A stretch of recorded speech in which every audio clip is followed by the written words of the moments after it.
Hello and welcome to the Work.Rest.Pray podcast.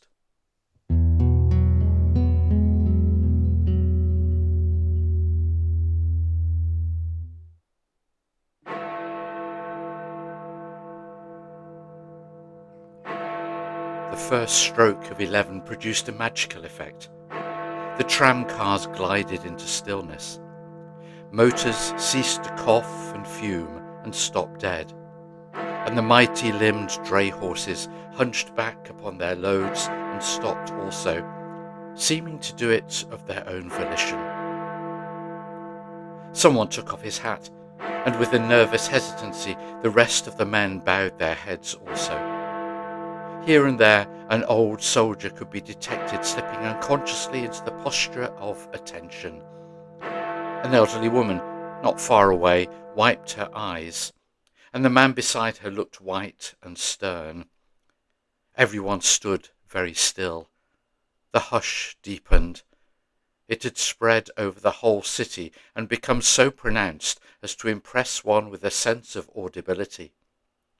It was a silence which was almost pain, and the spirit of memory brooded over it all.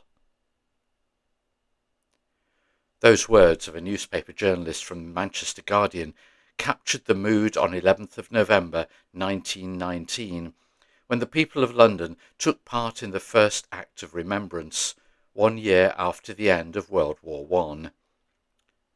The main focus of our acts of remembrance remain the time of silence. 2 minutes of silence.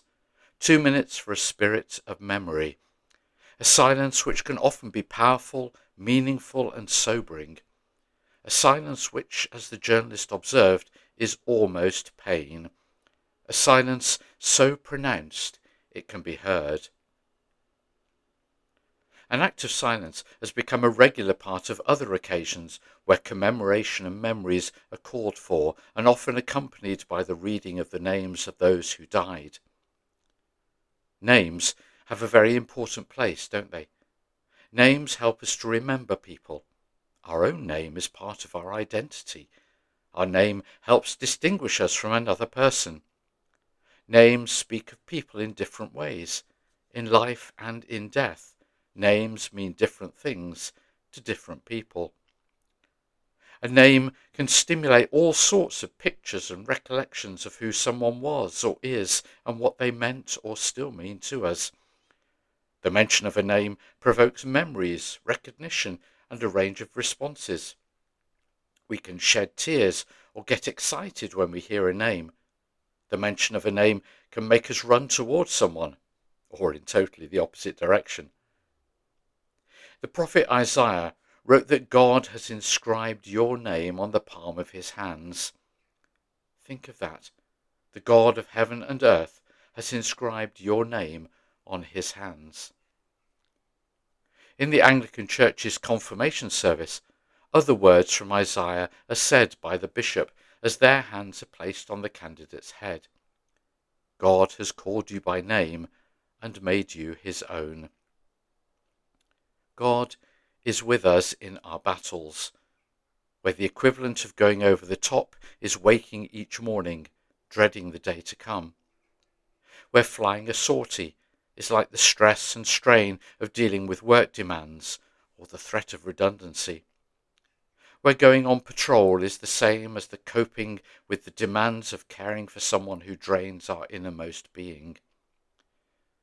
For some, life is a constant battle.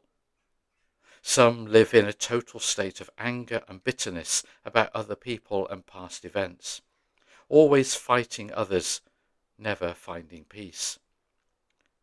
The endurance of our faith means that no matter how much we suffer here on earth, by remaining faithful to God, a place in heaven is secure, the promise of eternal life undiminished. With God, yours is always a name to remember. So, why not take time to remember that God has inscribed your name on the palm of his hands? Time to remember that God has called you by name and made you his own.